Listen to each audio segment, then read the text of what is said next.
hermanos de las escuelas dominicales, Dios les bendiga. En este tema vamos a hablar sobre los maestros misioneros. Yo soy la misionera Marcela Castro, soy misionera en las comunidades nativas acá del Perú y bueno, también he estado en otras comunidades nativas, entonces yo creo que mi ministerio va por todas las comunidades nativas de Latinoamérica. Entonces, este tema se va a tratar de cómo los maestros pueden ser misioneros o cómo un maestro puede ayudar en las misiones. ¿Cómo puede ayudar a consolidar la palabra? Yo creo que la gran necesidad que tiene Latinoamérica está precisamente en consolidar la palabra del Señor. Ya se ha evangelizado, ya se han levantado iglesias, pero yo me he encontrado, y esa es mi experiencia, y por eso tengo este ministerio, me he encontrado con que los pastores les falta una instrucción. Los pastores, fíjese, los pastores. También he encontrado que los hermanos no tienen un fundamento en la fe. Y si bien es cierto, en muchos lugares ya está traducida la Biblia, o por lo menos el Nuevo Testamento, no hay un estudio consecutivo de ese, un estudio sistemático de las Escrituras. Y por lo tanto, gran parte de la misión que yo hago es precisamente eso, consolidar la palabra del Señor. Entonces te invito a que tú puedas de alguna forma mirar esto y tal vez quieras participar de la misión. ¿Ya? Vamos a comenzar entonces.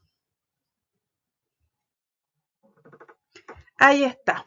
Mi proyecto se llama Compasión. Compasión es un proyecto de enseñanza de la palabra del Señor a pastores, a las iglesias, a los hermanos.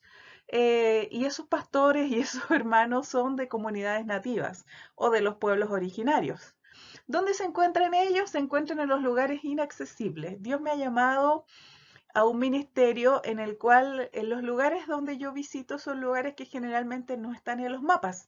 Esta es una foto que representa los lugares donde yo ando, una parte de los lugares donde yo ando. Ese lugar, por ejemplo, es el Amazonas. En el Amazonas y sus ríos que se llaman quebradas, que son los afluentes del Amazonas, en esos lugares, si tú te comienzas a meter en lanchas o te puedes meter en pequepeque, que son unas pequeñas embarcaciones donde viajan ellos, te vas a encontrar con un montón de comunidades y en cada comunidad, o en la mayoría de ellas, hay una iglesia. Y en esa iglesia hay un pastor, hay hermanos que la verdad es que conocen poco de la palabra del Señor. Y llegar hasta ellos, la verdad es que es toda una aventura. Requiere mucho tiempo, requiere también los recursos económicos para poder llegar, pero cuando tú llegas allá te das cuenta que necesitas enseñar la palabra del Señor. Bueno, no solamente los viajes que yo hago es solamente al Amazonas, no. También voy a la selva central y ahí ya no necesitamos, en una parte de ella no necesitamos andar en bote, andar en peque, necesitamos andar en camioneta o caminar, ¿ya? Y ahí están, por ejemplo, las comunidades ayánicas, donde también participa otra misionera que estuvo trabajando mucho tiempo con ellos, María Antonieta. Y el último lugar donde también voy es la cordillera. Bueno, en esta presentación hay fotos, no hay tantas como yo quisiera, pero sí hay fotos de los lugares en los cuales donde yo trabajo. Mira, aquí hay un lugar. Esta foto es de la comunidad que yo visito que se llama Urincosco. Urincosco queda a cerca de como 2 horas, 3 horas de Cusco. Es difícil calcular el tiempo porque hay un lugar donde tú puedes llegar. Llegas con un bus, puedes llegar con un taxi, que tú alquiles todo eso, pero va a llegar en momentos en los cuales vas a tener que subir o a pie o vas a tener que subir pagándole a alguien, o si ya es un día domingo, entonces ahí hay un medio de transporte que te puede llevar, que son unas combis, ¿ya? Pero la verdad es que es difícil llegar hasta ahí y por lo tanto todos esos lugares que son tan difíciles de llegar no reciben todas las visitas que uno quisiera y por lo tanto hay tantas cosas que les falta por aprender. Aprender de la palabra y consolidar su fe. Entonces, ¿de qué se trata el proyecto Compasión? El proyecto Compasión tiene su base en Marcos 6:34. Esa fue una palabra que el Señor me habló. Y dice, y salió Jesús y vio una gran multitud y tuvo compasión de ellos porque eran como ovejas que no tenían pastor. Y comenzó a enseñarles muchas cosas. Es muy linda esa foto porque esa es la comunidad de Urincosco. Ellos son quechua, ellos hablan el quechua, una de las 20 variedades del quechua, el quechua de Cusco. Em, y la verdad es que son hermanos bien fieles, pero también les falta la instrucción de la palabra. Eh, si bien conocen la palabra, hay algunos que sí la conocen mejor que otros, pero les falta esa motivación para que ellos la puedan explorar por sí mismos. Y algunas cosas que son conceptos teológicos, en el caso de esta comunidad, les falta conocerlo un poquito más. ¿Ya? Y esto es lo que hizo el Señor Jesús. Nosotros los vemos, por ejemplo, teniendo compasión y alimentándolos, vemos teniendo compasión y también sanando a la gente, pero una de las cosas que hizo fue enseñarles la palabra, enseñarles todas las cosas. Y sabes que yo conozco personas que ellos han ido con ayuda humanitaria y que es muy hermoso, nosotros cuando podemos también lo hacemos, dar ayuda humanitaria, pero esas personas, una de ellas, una amiga muy querida, me decía, Marcela, la ayuda humanitaria es importante, se necesita, pero a ti te frustra saber de que van a volver a tener necesidad y ellos mismos lo dicen. Pero cuando uno va con la palabra del Señor, entonces ahí ya no se suple eso. ¿Por qué? Tal vez tengan necesidades materiales, pero cuando tú le enseñas la palabra, les está enseñando a confiar en Dios y que Dios pueda actuar en sus vidas. Entonces, la primera gran deuda de la Iglesia Latina es la consolidación de las doctrinas bíblicas en las iglesias y en las comunidades nativas. He ido a tantos lugares, hermanos, tú no tienes idea. Y si yo tuviera que hacer un video en el cual cuento todos los lugares donde he ido y todas las experiencias que he tenido, tal vez sería un video muy largo. Y me pidieron que solamente hablara 40 minutos como máximo. Pero te tengo que decir de que en todos los lugares, esos lugares inaccesibles, esos lugares que son súper apartados donde yo voy, me encuentro con eso, de que aunque la palabra no está consolidada. Yo trabajo con la iglesia peruana, Asamblea de Dios. Ellos conocen el trabajo que yo estoy haciendo, de hecho enseño con sus libros de discipulado, pero ellos me dicen que incluso hasta algunos, no todos, algunos pocos tienen los libros pero no los entienden. De hecho estuve conversando con unos pastores a propósito de la visita que hice, que hago todos los años a esta comunidad, Urincosco, y ellos me decían, mira, nosotros el libro lo tradujimos al quechua. Ellos tienen ese libro, el Consolidación 1 lo tienen en quechua, pero me dice, todavía les cuesta entenderlo. Y yo le contaba la experiencia que yo tengo de, no de traducirles, sino de enseñarles de una forma distinta. Y él me decía, cuando tú termines de hacer todo este trabajo, el material que estamos elaborando, entonces tienes que mostrármelo, tienes que presentarlo para implementarlo acá. ¿Por qué? Porque hay un pequeño problema de enseñanza que tiene que ver con la consolidación y que eso ha provocado de que en muchos lugares hayan iglesias, pero que la palabra del Señor no esté nuevamente consolidada en los corazones de los hermanos. Ellos no conocen su fe.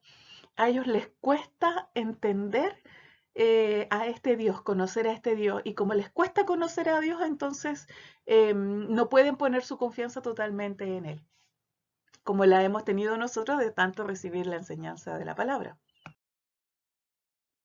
Bueno, y la segunda deuda que tiene, y eso no voy a hablar mucho de eso, pero la dejo ahí, como dice el meme, lo dejo ahí y me retiro lentamente. Ya, la segunda deuda tiene que ver con la evangelización y la enseñanza de los niños. Aquí estoy en una comunidad del Amazonas. Esta comunidad se llama Nueva Jerusalén de Herené y estoy precisamente con niños ticuna. Son hermosos los niños en todos los lugares donde tú vayas. La verdad que los niños son hermosos. En las comunidades quechua son un poquito más tímidos, pero una vez que ya te agarran confianza, son puntuales, están ahí. Y los niños amazónicos son más todavía. Estos niños son hermosos, la verdad, y siempre queriendo aprender.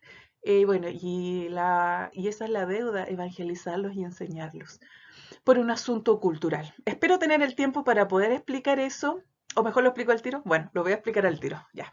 Sí, porque después no sé si la presentación me va a llevar a otro lado.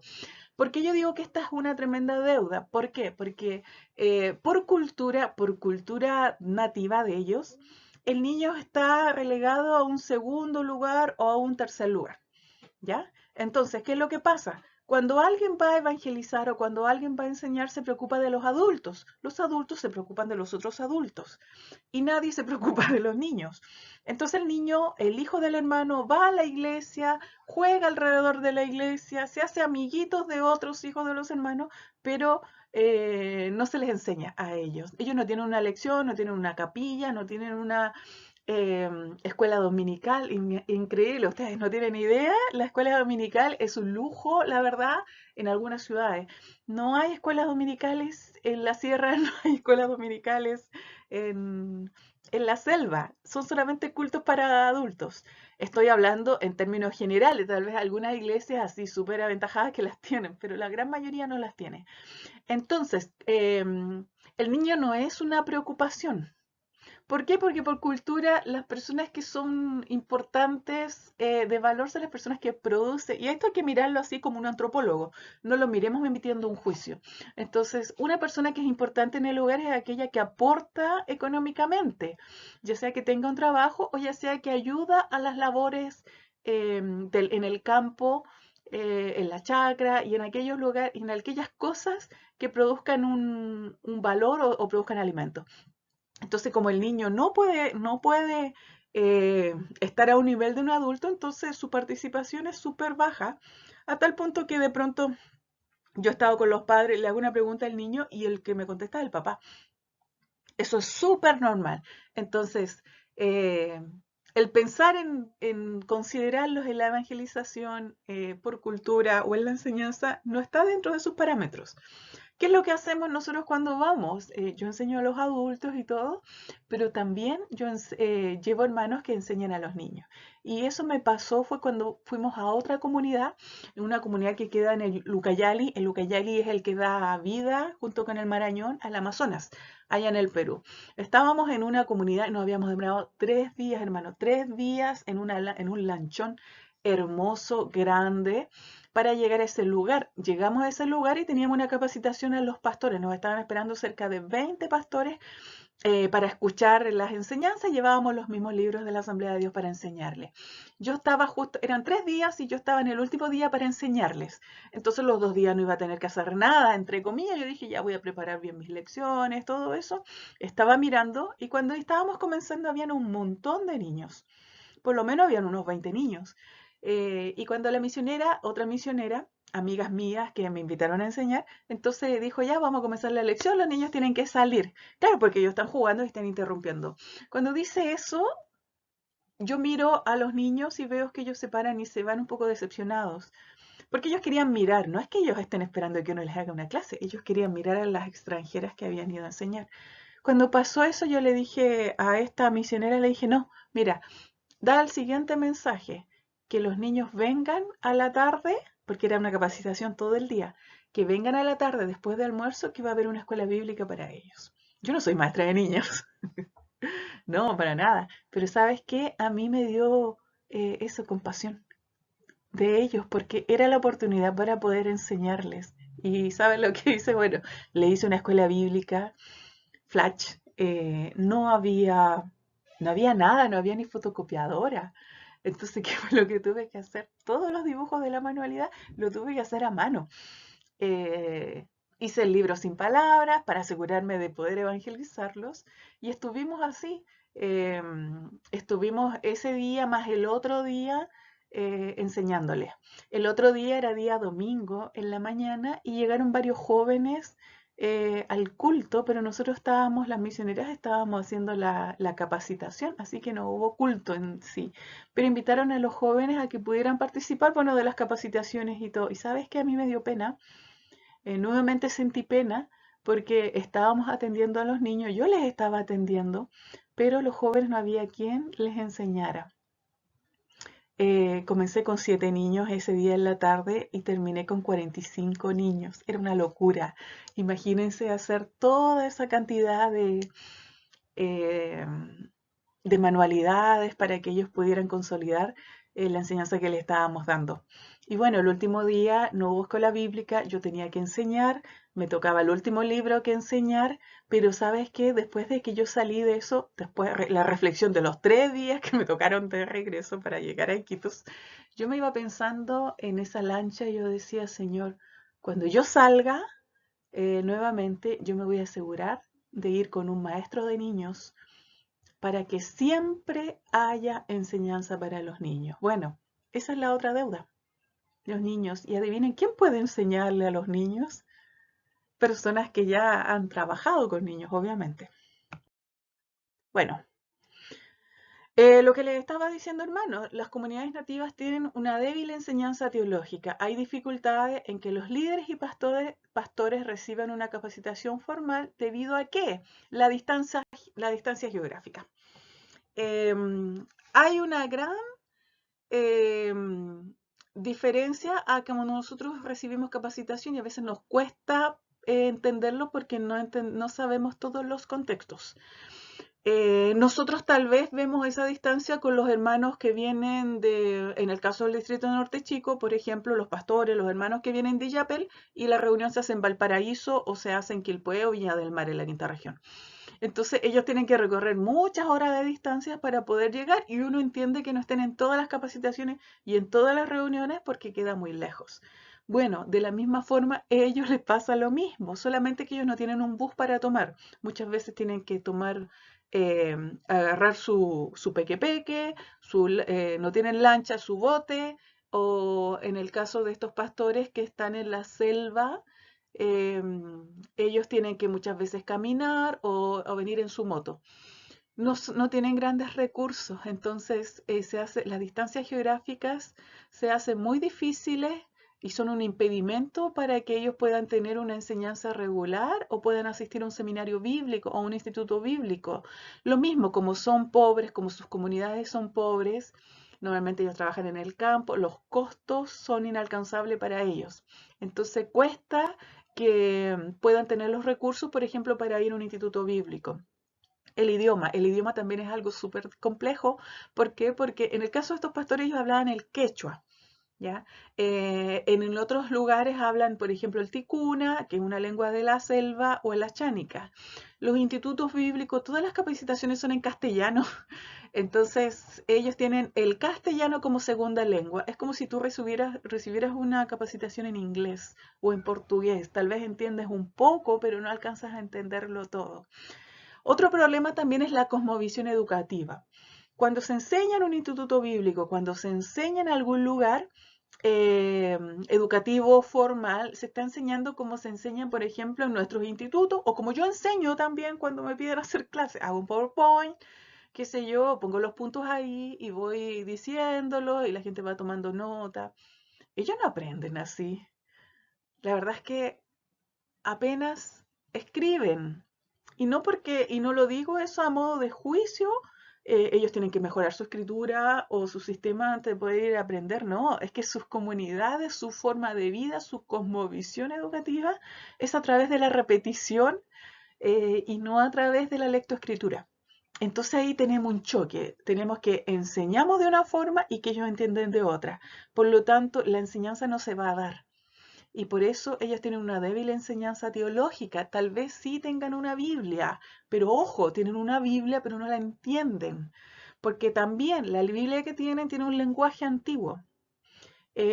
Una lengua que a nosotros sabemos de que no es como nosotros hablamos, ellos no tienen toda esa cosmovisión educativa, entonces por lo tanto a ellos les va a costar entender que la Biblia la pueden obtener en otra versión y que sea más entendible como para ellos, porque también hay todo un asunto de prejuicios con respecto a otras versiones.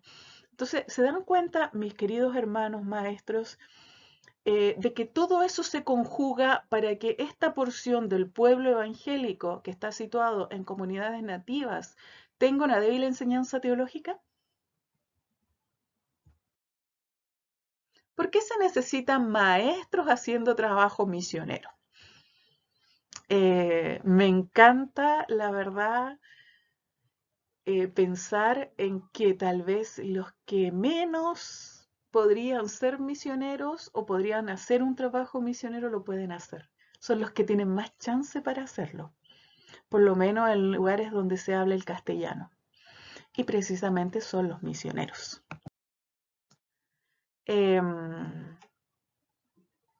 Quiero hablar de Pablo. Nosotros conocemos a Pablo a través del libro de los Hechos, ¿verdad? Y vemos a Pablo ahí en el capítulo 13, versículo del 1 al 3, obedeciendo un llamado. Y estaba él en la iglesia de Antioquía. Y en la iglesia de Antioquía dice la palabra del Señor que habían profetas y habían maestros. Entonces yo en un momento me comencé a preguntar, ¿y Pablo, en cuál de las dos categorías estaba? ¿Era profeta o era maestro? O tal vez eran los dos. Bueno, lo más increíble de eso es que después me acordé que Pablo estaba en su ciudad, en Tarso, estaba él trabajando con su iglesia, cuando llega Bernabé y le dice, acompáñame, vamos a Antioquía, porque en Antioquía necesitamos enseñar, consolidar, necesitamos maestros. Entonces, una de las primeras cosas que pensé fue que Pablo era maestro. Y qué increíble que Dios haya llamado a un maestro a ser el primer misionero, junto con Bernabé también. Somos deudores, tenemos una gran deuda con las comunidades nativas en términos de la enseñanza. Tal vez para tú puedes decir, pero bueno, yo soy maestro, yo no soy misionero. Bueno, eso tal vez decía Pablo en un inicio, hasta que Dios lo llamó.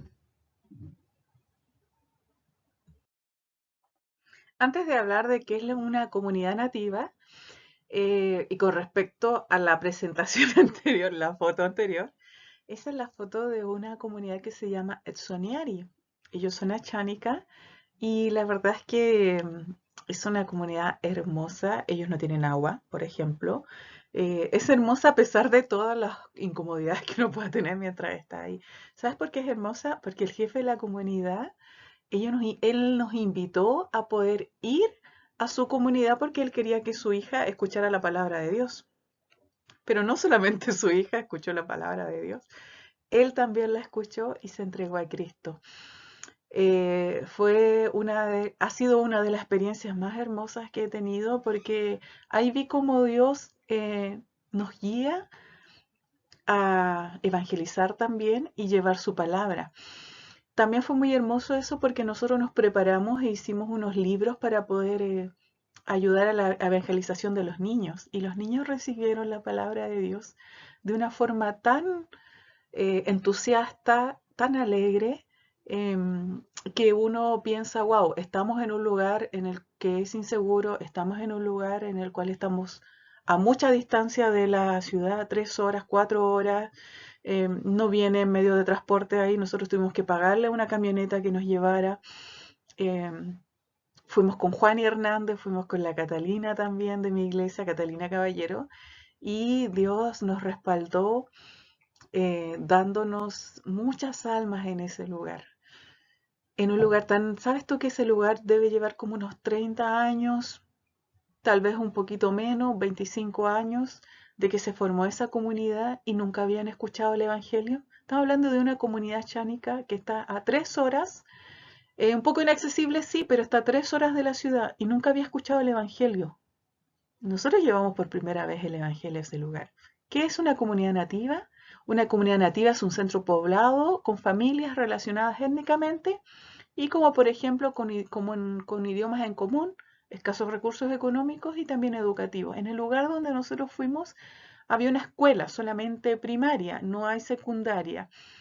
Es tan importante para ellos que lleguen personas a hacer un aporte, que nosotros los maestros nos dejaron enseñar la palabra del Señor, nos dieron un tiempo para nosotros poder evangelizarlos a ellos a través de unos libros para colorear en el idioma de ellos que nosotros preparamos. Fue la verdad es que muy hermoso eso porque además estábamos estrenando material. Y ahí yo me di cuenta lo importante que es también llegar con su idioma. Ellos hablan achánica, los hombres hablan el castellano también y los niños también hablan el castellano porque se lo enseñan. Entonces ellos tienen una educación bilingüe, una educación, comienzan en achánica, pero de a poco se les va incorporando el castellano. Los hombres saben el castellano porque tienen que muchas veces salir de la comunidad y trabajar, pero las mujeres no saben el castellano. Entonces la verdad es que el alcance que pudimos tener fue a muchos hombres y también a los niños y a los jóvenes. Hicimos un material que es un material de libros para colorear. Hermoso nos quedó, la verdad. ¿Y cómo lo hicimos en el idioma de ellos? Bueno, yo vi unos libros por ahí que tenían los versículos, que aparece en la imagen. En este caso hicimos el libro sin palabras, pero lo hicimos a través de historias bíblicas. Entonces el color amarillo era el color de Dios, de la creación de Dios, y hablamos de Adán y Eva, de la creación principal, no de Adán y Eva, sino de la creación de Dios. Hablamos de que también Él creó los ángeles, creó todo para presentar también a Satanás. Después, cuando hablamos del color rojo, el color negro, perdón, del pecado, hablamos de Adán y Eva y el primer pecado que entró a la humanidad. Entonces todos los colores estaban relacionados con historias bíblicas. Esos, en vez de poner alguna descripción, buscamos el versículo que más nos sirviera, lo buscamos también en Achánica y lo hicimos bilingüe, castellano, Achánica. ¿Sabes qué? Nos abrieron las puertas del colegio. Y no solamente de ahí, de todos los lugares donde fuimos, nos dejaron entrar porque estábamos entregando un material bilingüe. Esa fue la estrategia que Dios nos dio y además pudimos evangelizar a esos niños. Fue la verdad es que una experiencia muy bonita. Después, hermano, hay muchos que me han preguntado, bueno, ¿y después cómo lo hacen? Cuando se van, bueno, nosotros le dejamos esto. Yo trabajo con pastores peruanos, una pastora, Erika se llama ella, mi amiga, y ella después sigue visitando. Ella es de Lima, pero ella después sigue mandando, yendo ella misma, visitando para hacer el trabajo de más consolidación hasta que podamos encontrar algún pastor joven, algún misionero que quiera quedarse un tiempo con ellos mientras formamos líderes nativos. Bueno, siguiendo con las comunidades nativas, dice que cientos de comunidades tienen una iglesia con un encargado de obra y un pastor. Es común ver a este líder cansado, con pocas ideas, debido a la poca capacitación bíblica y teológica, ocupado en llevar el sustento a su familia, trabajando en la chacra, pescando, realizando trabajos de construcción en las ciudades más próximas. Uno de los problemas que hemos visto también tiene que ver con esto, con los líderes. Son personas que aman al Señor, que han tenido un encuentro con Cristo y que las personas, los pastores asociados de las ciudades o tal vez algún misionero que estuvo trabajando ahí lo dejó como líder, y eso está bien, tiene que ser así. No hay nada mejor que el líder sea uno de ellos mismos. Pero ¿sabes cuál es el problema? El problema es que como no tiene una capacitación, entonces ya no se le terminan las ideas para predicar, por ejemplo. Cuando no tiene una forma de poder estudiar la Biblia sistemáticamente, entonces, ¿qué va a entregar a la congregación? Y me he encontrado con estos pastores cansados, me he encontrado con buenos pastores también, ¿ah? Pero la verdad es que son los menos. La mayoría de ellos están muy cansados con todo el trabajo que significa también alimentar a su familia. Las familias son numerosas, siempre son por lo menos 5 o 6 hijos. Y no cuentan los hijos grandes que tienen, ellos solamente cuentan de sus hijos, los hijos que tienen ahí viviendo con ellos. En llevar el sustento, el alimento a la casa hace que gran parte de su tiempo sea como un pastor biocupacional. Y sin tener la capacitación, entonces muchas de los hermanos de las iglesias, de las comunidades, no reciben la instrucción y por lo tanto hay una suerte o hay mucho sincretismo. Hay muchos hermanos nativos que creen en Dios, pero también siguen creyendo en sus costumbres ancestrales. O definitivamente fueron una vez a la iglesia y después no van más porque no hay ninguna diferencia. Entonces la verdad es que la necesidad de darles instrucción tiene que ver con el crecimiento y la proyección en años que tengan las iglesias nativas. Las iglesias nativas en un momento van a desaparecer porque no tienen cómo aprender la palabra del Señor. Tal vez cuesta entender esto, pero con la siguiente presentación ya lo van a entender. Bien, hermanos. Quisiera explicar nuestra realidad, cómo nosotros llegamos a la fe, ¿ya? Esa es nuestra realidad. Entonces nosotros recibimos al Señor, ya sea que nos evangelizó, quien sea, Y lo primero que hacemos, o una de las cosas más importantes que tenemos que hacer, es verdad, es buscar un templo donde está la iglesia, en el cual nosotros podamos crecer. Entonces, en esa iglesia va a haber un pastor que obviamente nos va a pastorear.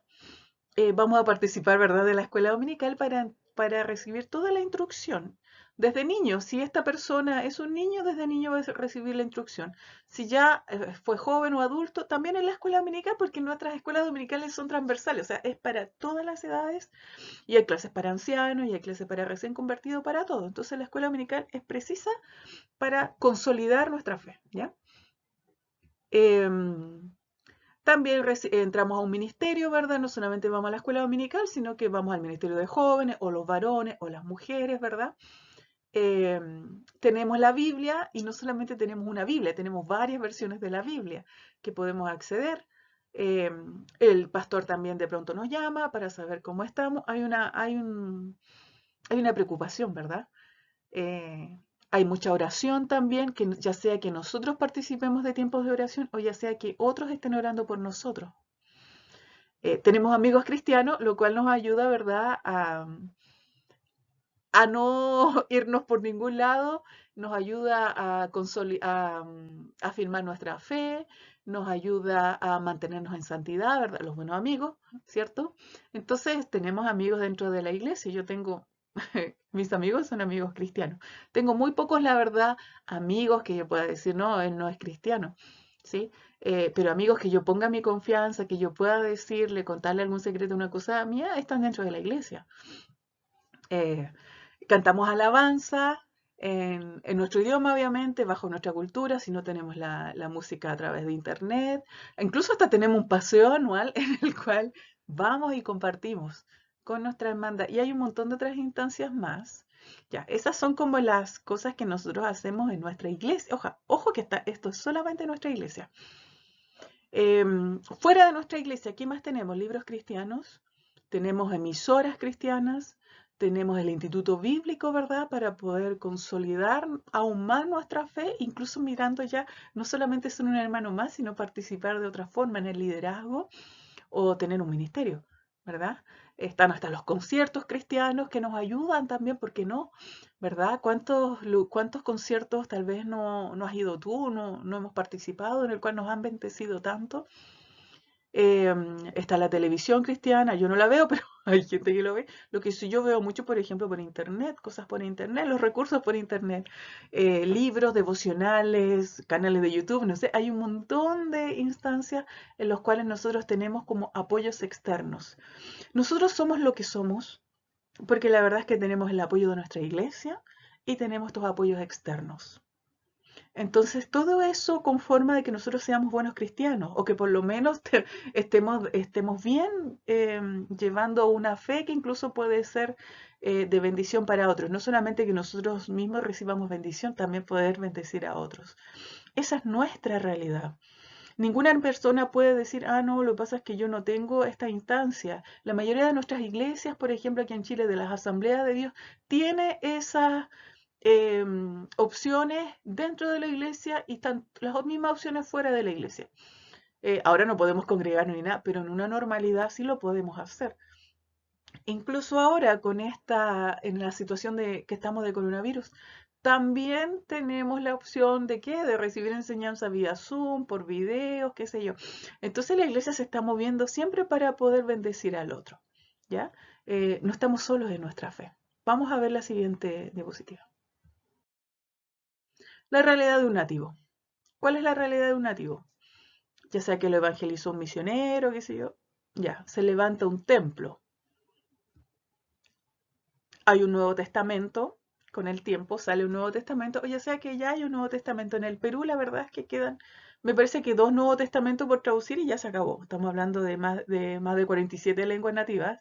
Entonces el trabajo de traducción bíblica que se ha hecho en ese país ha sido tremendo. Entonces sí, ellos pueden tener un Nuevo Testamento, se puede construir un templo, y esa es la realidad de la iglesia.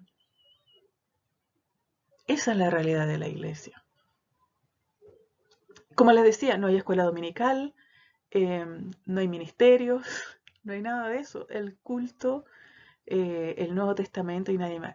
Las realidades, las externas, a veces llegan radios cristianas, a veces no. Yo he estado en lugares de verdad, hermano, en el cual ni cobertura de celular para hablar tengo. Yo tengo una línea de celular en el Perú y me la compré porque en el Amazonas es el único operador que funciona, Vitel, y que tiene internet. Pero ese Vitel no me funciona en la sierra, en la cordillera. Ahí está Movistar y sin internet. Entonces, esas son las opciones que tengo. Otros lugares en la selva central donde ni Vitel ni ninguna compañía me sirve. em, no hay nada. Entonces, para hablar por teléfono tiene que salir por lo menos 1 o 2 horas de la comunidad, llegar a cierto lugar y ahí agarrar la onda. Esas son las realidades, entonces las radios tampoco llegan. En la sierra sí, hay una emisora que están hablando en quechua, pero a veces tienen cosas doctrinales que pueden ser contrarias a lo que tú o lo que deberías de creer la iglesia a la cual está afiliada. Entonces también es como, eh, es preocupante. Uno quisiera darle la instrucción de acuerdo, ¿verdad?, a la confesión nuestra. Bueno, eso no siempre es posible. ¿Cuál es la otra ayuda que puede recibir una persona en la comunidad? ¿Sabes quiénes son? Los misioneros visitantes. Los misioneros visitantes muchas veces las hacen de escuela dominical, de seminarios, de ministración, de oración y de todo. Imagínate, hay lugares donde voy, donde la única escuela dominical que tienen los niños, la única escuela bíblica que tienen es cuando voy y yo voy una vez al año. Y estoy una semana, y esa semana la verdad es que la hacemos de todo. Fue a esta experiencia la hermana Vesna, la directora de la escuela dominical de Quilpué, estuvo Antonia también de la iglesia Cairo de Quillota. Ellas vieron esa realidad ahí en Urincosco. En la mañana íbamos y hacíamos una escuela bíblica arriba en la iglesia y teníamos que caminar bastante. Con Antonia teníamos que caminar por lo menos 1 hora y media de subida. Eh, hacíamos 1 hora, 2 horas de escuela bíblica, nos regresábamos a la casa, comíamos algo, descansábamos un poco porque el esfuerzo físico es bastante grande y después en la tarde bajábamos a otro lugar, Quemporá que se llama, y ahí hacíamos otra escuela bíblica, donde habían otros niños, donde habían otros hermanos y los hermanos nos decían, hagan un culto. Nos pedían que hiciéramos más cosas. Veíamos jóvenes, por ejemplo, mirando la escuela bíblica. Entonces, ¿qué teníamos que hacer? Bueno, después de la escuela bíblica, los jóvenes se quedan, se juntan. Hicimos una lección para jóvenes y ellos aceptaron y recibieron a Cristo. Después, al otro día, les dimos Biblia. Eh, la capacitación que tienen en las comunidades nativas muchas veces va a ser solamente lo que tú le puedas llevar. Y créeme, hermano, eh, que esa necesidad que tienen, tú puedes también ser parte. Y todo esto tiene que ver con eso. Tiene que ver que tú no necesitas ser misionero para poder hacer esto. Necesitas solamente ofrendar un tiempo tuyo para poder visitarles. ¿Y cómo? Bueno, eh, una de las láminas decía tenemos una deuda. Esa deuda es con Latinoamérica y sus comunidades nativas. Latinoamérica está evangelizada. En el Perú, en Lima, hay iglesias que son mucho mejores que las nuestras. Incluso hay iglesias que dan capacitación a un montón de naciones, ¿ya? Pero si nos vamos un poco más adentro, en los centros nativos, en la cordillera, en la selva, nos encontramos con una realidad totalmente distinta. Esta realidad es la que yo te muestro. Esto no es para ir a una ciudad, esto es para meternos en la selva, para meternos súper alto en la cordillera, donde no se habla mucho el castellano, donde no se entiende mucho lo que uno dice. En muchos lugares uno debe tener un traductor, pero ¿sabes qué? Ahí es donde hay necesidad y es ahí donde uno puede aportar. El año pasado estuvieron viajando conmigo varios hermanos de la Asamblea de Dios y estuvieron acompañándome para esto, para enseñar a niños, para enseñar en distintos lugares. Y con Juani y Catalina tuvimos la hermosa experiencia de ir a un lugar donde no solamente un lugar que yo les mencioné, Etzoniari, no, fuimos a otro lugar que se llama Crotichiari, que queda una hora más allá, o una hora y media, ya no me acuerdo, en una comunidad que inicialmente no nos querían recibir, pero que finalmente nos recibieron. Y yo lo cuento porque es una historia que a mí me encanta. Una chica que nos dijo, yo sabía que un día yo dije, Jesús va a venir a mi comunidad y todos se rieron de mí, pero ayer llegó Jesús. Y decía, ¿sabes por qué decía que había llegado Jesús? Porque el día anterior nosotros habíamos llegado con la palabra del Señor. Marcamos todo un hito dentro de la comunidad. Ir con la palabra del Señor. Esto siempre me emociona. Me emociona, ¿sabes por qué? Porque como eso hay un montón de lugares en el cual uno también puede entrar, en el cual uno puede evangelizar, uno puede llevarles un material, uno puede enseñarles de una forma distinta para que ellos puedan aprender. ¿Sabes qué? Tú puedes formar parte también de eso. Comunícate conmigo. Todo esto tiene que ver con eso, con que tú puedes formar parte, con que yo no necesito, bueno, yo quisiera que muchos fueran misioneros, pero tal vez tú puedes formar parte de un viaje a corto plazo y poder enseñar a niños, a adultos, a jóvenes, ¿sí? Tú puedes ser un maestro misionero. Dios te bendiga.